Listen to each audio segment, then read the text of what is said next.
3 ancient oaks lay shredded on my lawn. A smirking Karen sipped her mimosa beside the still-running wood chipper.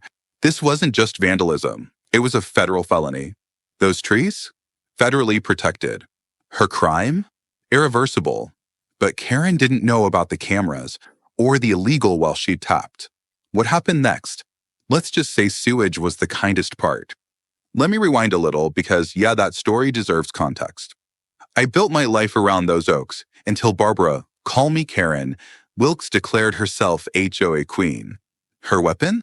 A Pinterest-perfect vision of conformity and a vendetta against anything taller than her hydrangeas. I live in what used to be the kind of peaceful tucked-away mountain suburb where people left fruit baskets on your porch for Christmas and waved from lawnmowers. I bought this house 12 years ago, custom-built, actually. The land came with a catch, 3 massive oak trees rooted right in the center of the property. But that wasn't a problem. It was the reason I chose it. I'm a landscape architect, and those trees weren't just beautiful, they were part of a federally protected conservation easement.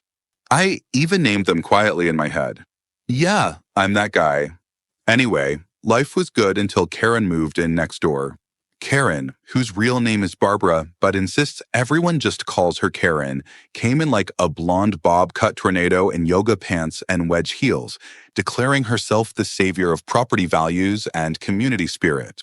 Within a month, she'd wrangled together 4 other equally bored busybodies, made up letterhead, and declared the street part of the Oco Improvement Association, aka her fake HOA. No one signed anything, no one agreed to anything, but that didn't stop Karen from acting like she was the law. It started small, of course, a passive-aggressive note taped to my mailbox. Perhaps the oaks could use a seasonal trim. The street is looking a bit dark. Then it escalated to printed flyers. Beautification improves home value. Let's all do our part, always with a cartoon acorn logo. Cute if it weren't for the veiled threats. Then came the friendly inspections. Karen would stroll down the sidewalk, phone in hand, snapping photos of people's flower beds. One day I caught her reaching over my fence to measure the height of my compost bin. I asked her what in God's name she was doing. She just smiled and said, ensuring harmony in the neighborhood. I ignored her at first, figuring if I gave her 0 oxygen, she'd eventually fizzle out. Big mistake. A few weeks later, she knocked on my door holding what looked like a homemade HOA citation form. Apparently, my trees were now a nuisance to visibility and might cause emotional distress to residents sensitive to enclosed spaces. I told her as politely as possible to shove it. She gave me that look, eyebrows raised, tight smile, like I'd threatened national security. That's when I knew Karen was going to escalate. Now, let me explain just how protected those trees were. Years ago, I enrolled this property into a rewilding initiative. There's a small spring running near the base of the hill that used to be part of a migrating bird corridor. Those oaks hosted 2 protected bird species and a squirrel population that was being tracked by a university study. I had the documentation, the federal tags, and the laminated certificate. Legally, those trees weren't just mine. They were monitored. Touching them without the right permits was a felony. But Karen? She thought laminated certificates were just things people print off the internet. Things quieted down for a bit. I'd filed a formal complaint against her fake HOA with the county. I figured that would slow her down. Instead, she just got sneakier, like the time she tried to slip her gardener into my yard to trim back branches for safety. He was halfway up the ladder before I caught him, made sure he left with his shears and some choice vocabulary. After that, I installed cameras because I had a feeling it wasn't over. Oh, was I right? The weekend I went camping. Just 2 days off-grid in the state park, I came back to what looked like a battlefield. My trees, the giants I'd built my home around, were cut down to stumps. A contractor's truck was still parked on the side of the road, trailer gate open, sawdust coating the pavement. And there she was, Karen in a brimmed hat and oversized sunglasses, sipping a mimosa in a lawn chair she'd placed on my property. She turned to me and said, "Doesn't the street just feel lighter?" The squirrels probably scattered or dead. The university tags glittered in the sawdust. My birds' nests crushed. That squirrel family I'd watched raise 3 generations? Gone.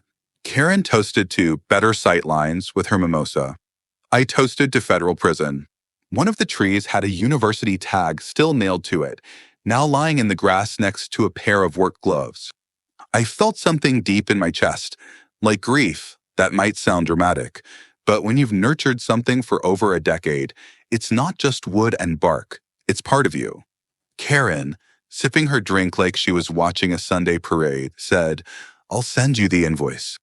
I had to cover removal out of pocket since you wouldn't cooperate. Here's the part that short-circuited my brain. She thought I would pay her for illegally cutting down my federally protected trees. The sheer audacity could have powered the neighborhood for a week. I walked past her without a word, into the house, grabbed my file folder from the safe, the one marked Protected Habitat, Legal, and started making calls. Not to the police, not to a lawyer. I didn't call the cops. I called the feds. Because when you're this deep in conservation law, the USDA doesn't send a ticket, they send a SWAT team in hiking boots. Then I reached out to my contact at the university, the one tracking squirrel population in the now demolished oak. Next day, I filed an official complaint. Not with the county this time, the feds. When the forestry agent asked if I had footage of the removal, I smiled and said, "Better, I've got audio." My backyard camera picked up everything she said to the contractors. Turns out Karen didn't just cut down some trees, she committed a federal offense. And while she was busy planning her next HOA bake sale, I was building a case strong enough to plant her straight in court. But the trees, that was just the first cut. Federal fines? Just the opening bid. Because Karen forgot one thing: mess with my trees, I'll bury you in roots. What Karen didn't know, she really didn't know, was that she had tapped into my private well to water her massive ornamental garden all summer, and that the line she ran was illegal as hell. And oh buddy, you want to hear what happens when someone feeds off your water without permission? You flush the system with sewage.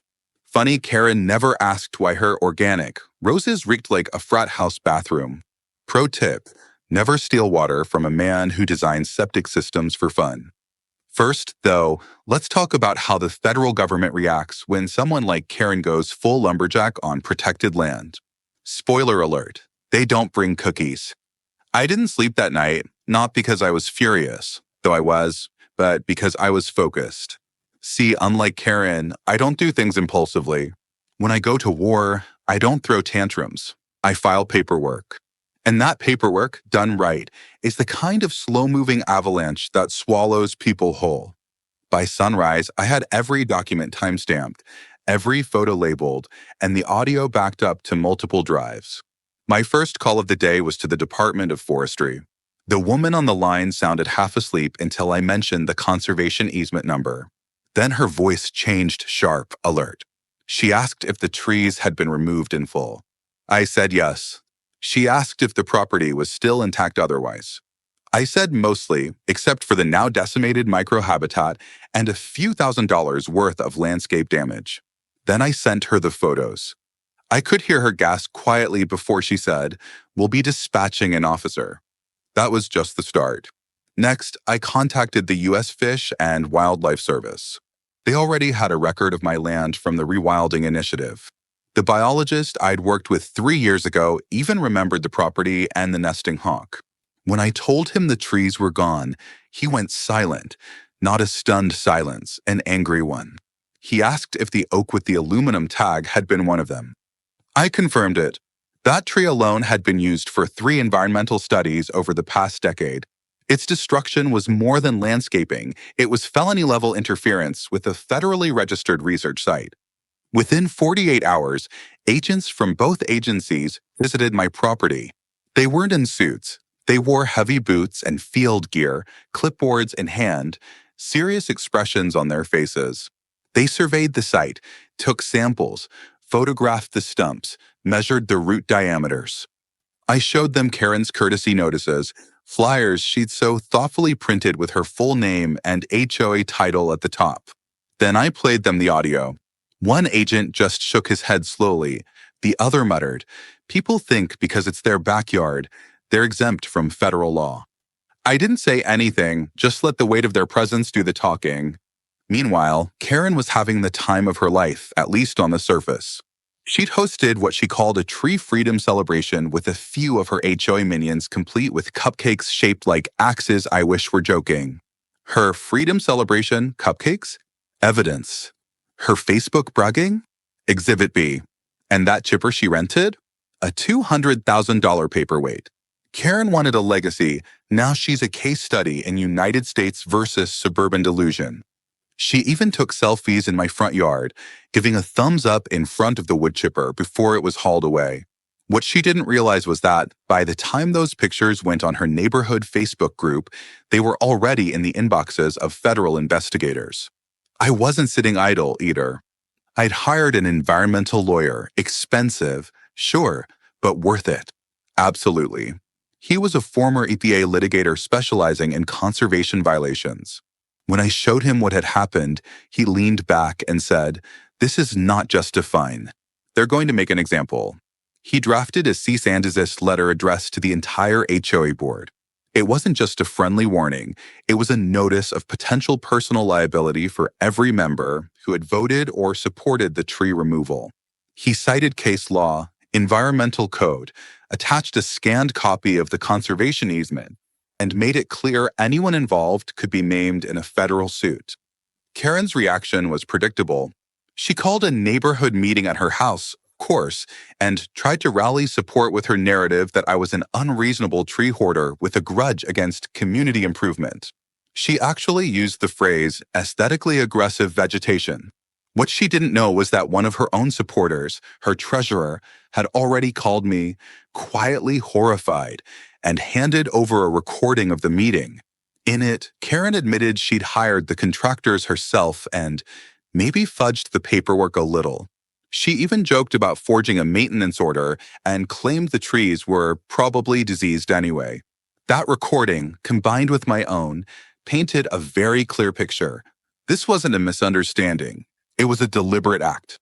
Within a week, Karen received her first letter from the Department of Forestry. Not a bill yet, just a notice of investigation. A big, official-looking envelope that screamed trouble. The HOA received a similar notice. The board called an emergency meeting. I wasn't invited, but I heard about it anyway. Apparently, panic had set in. The reality of personal liability was starting to click.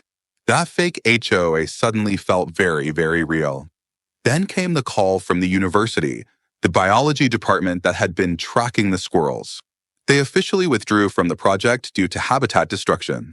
That alone triggered a secondary review by the State Environmental Office.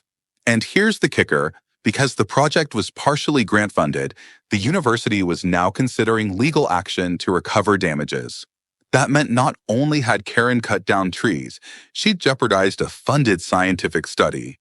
You can't make this stuff up. Of course, Karen didn't back down right away.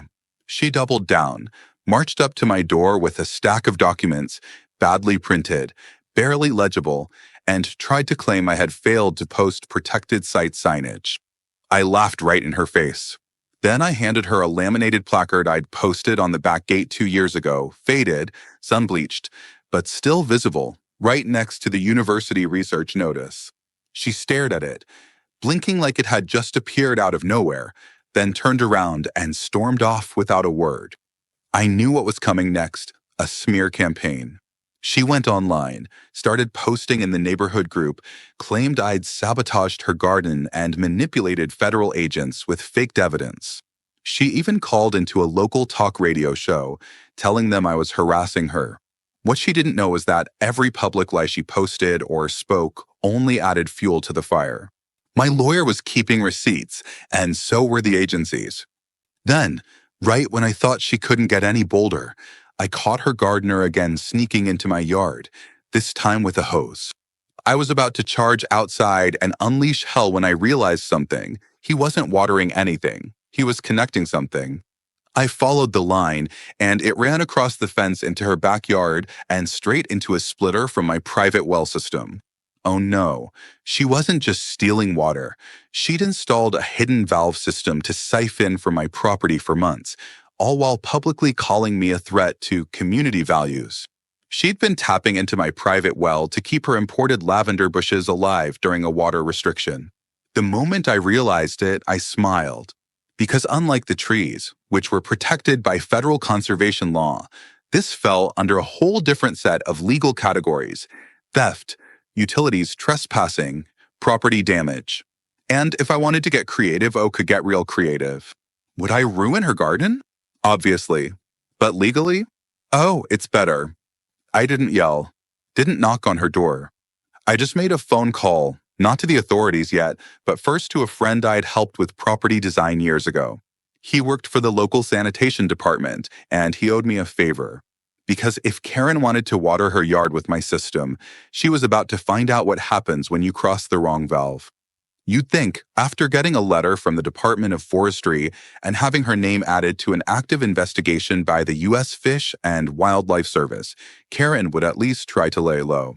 Maybe keep her mouth shut, stop trespassing, and quit turning my life into a low-budget legal drama. But no, Karen, being the fearless suburban warlord she imagined herself to be, decided now was the time to escalate again. The morning after I discovered her illegal irrigation setup tapping into my private well, I woke up to find my mailbox had been yanked out of the ground and tossed into the ditch. Petty? Absolutely. Effective? Not in the slightest. What she didn't know was that while she was planning another HOA newsletter about harmonious hydration or whatever nonsense, I had just activated the most beautiful form of suburban revenge: municipal compliance. It started with one favor: a quick phone call to someone who knew the ins and outs of our town's sanitation systems better than anyone. The guy owed me from back in the day when I'd redesigned his backyard to keep his pool from constantly flooding. We were even, or at least we had been. I explained the situation, told him Karen had illegally tapped into my system and was using water unmetered, unpaid, and unauthorized. He let out a long, low whistle and said, "Well, that's not just theft. It's a contamination risk, which in city worker terms is like yelling, 'Fire,' in a theater." Within 2 hours, I had a written statement confirming that such a setup wasn't just illegal. It could qualify as a public health violation if cross-contamination ever occurred and her side leaked back into mine. I'd have grounds for a full-blown civil and criminal complaint.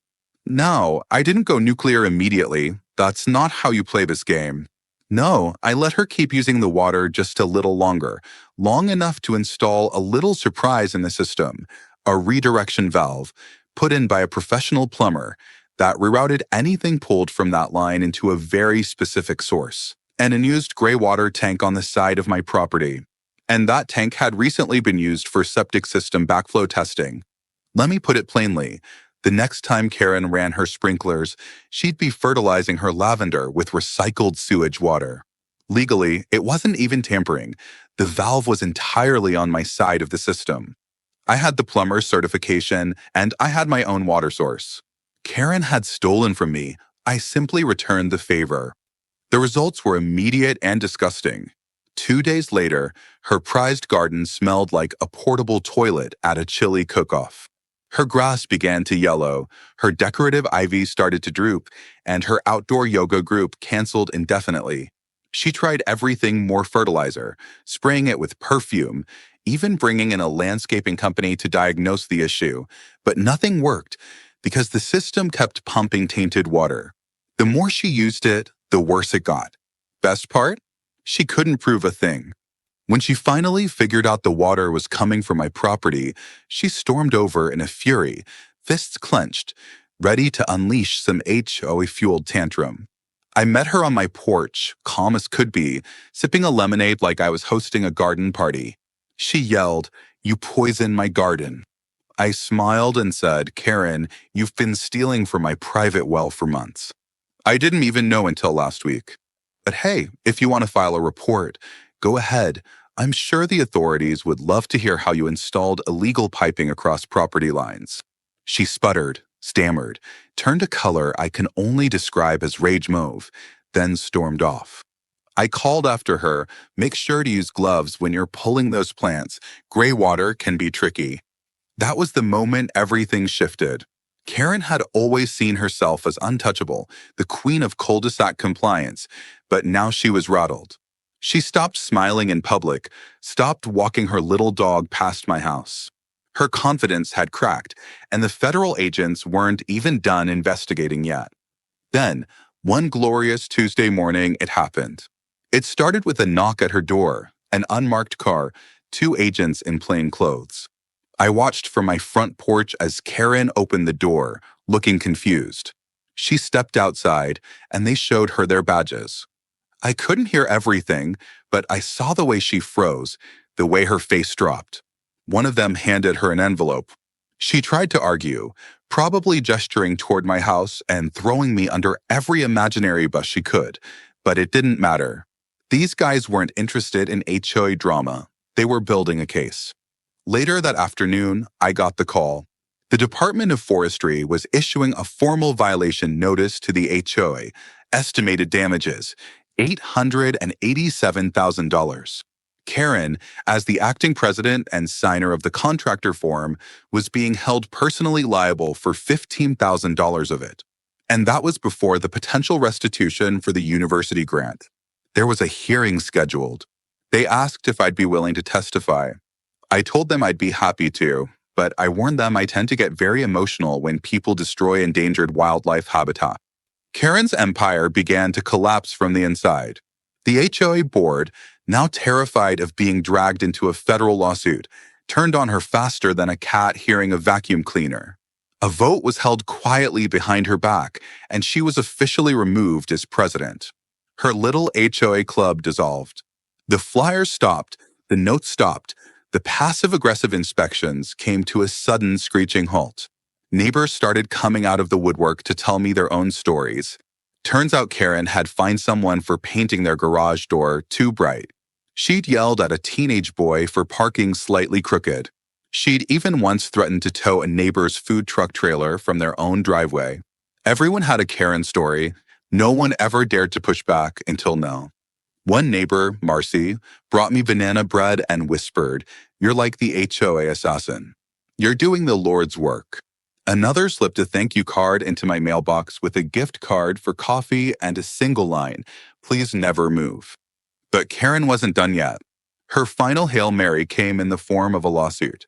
She filed it herself, without a lawyer, claiming emotional distress, property sabotage, and slander. She submitted copies of her destroyed garden photos and printouts of our neighborhood Facebook posts. My lawyer laughed when he read it. He filed a motion to dismiss that was so thorough, the judge didn't even schedule a hearing, just tossed it out within a week and slapped her with court fees. At this point, she was out thousands, publicly humiliated, and left with a garden that smelled like a truck stop bathroom. And still, she hadn't hit rock bottom. Not quite, because the final blow was poetic. After all her obsession with views and aesthetic harmony, the restoration plan for my property included planting not just the original trees, but 20 new saplings, all native, tall, fast-growing, and planted in a design that, when fully grown, would form a wall of green that completely blocked her prized mountain view. And the best part? She had to pay for it. That's right. As part of the HOA's restitution agreement, Karen and the board were financially responsible for replanting efforts, every tree, every shrub, every penny. I made sure the landscaper included a custom note on the receipt, Scenic View Obstruction Package, Deluxe. Karen thought cutting down my trees would improve the neighborhood. Instead, she made sure the whole street knew exactly what kind of parasite she was. And the forest? It always grows back stronger. You'd think after the lawsuit failed, after the federal fines hit, and after her own neighbors voted her out of her imaginary HOA kingdom, Karen would finally retreat, curl up in her gaudy sunroom with her tacky throw pillows, and sip her disappointment in silence. But no, Karen, true to form, made one final attempt to salvage her shattered legacy. She started a petition, an actual clipboard, door-to-door style petition, to restore community order and property value harmony. Her pitch was that the neighborhood needed structure and that I was apparently a menace to suburban balance. She claimed my reforestation efforts were aggressively personal and that my restored tree line was a hostile environmental act. Her words, not mine. To her credit, she actually convinced 3 people to sign. I think 2 of them misunderstood what they were signing, but most just shut the door in her face. One guy told her, "Lady, he planted trees. You destroyed a federal conservation site. Maybe sit this one out." Another neighbor called the police, not on me, but on her for harassment. She finally stopped when someone threatened to put her petition efforts on social media, and she realized the world outside our neighborhood didn't think HOA dictatorship was a noble cause.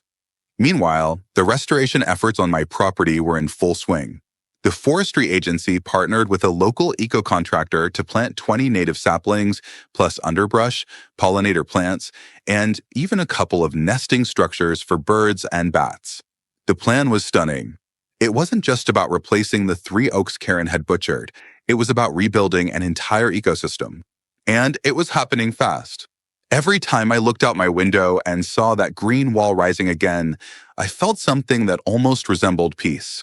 But it wasn't just restoration, it was revenge too, because I'd worked with the contractors to design the layout just right. A tight pattern of fast-growing trees, some that would reach 30 feet within a couple of years, thick placement, overlapping canopies, all perfectly arranged to grow directly between my house and Karen's. From her second-story deck, the one she'd built specifically to admire the view, she now saw rows of leaves, and they hadn't even fully grown in yet. One morning, I caught her outside, staring at the wall of green, arms crossed, mouth tight. She stood there for 10 solid minutes, then went back inside without saying a word. A week later, I got a letter in my mailbox, handwritten, no envelope. It read, "You've made your point. Maybe we can start over, neighbor to neighbor." I didn't reply. Instead, I laminated it and nailed it to the inside of my shed, right next to her first HOA citation. But poetic justice wasn't done with her yet. The university filed its own civil suit, not against the HOA, but against her personally. They cited loss of research material, time, and data, and requested reimbursement for grant funds lost due to the habitat destruction. That was a 5-figure number all on its own, and her insurance didn't cover it. The university didn't settle. The case dragged on, but eventually she had to sell one of her investment properties to pay it off. I didn't cheer or gloat.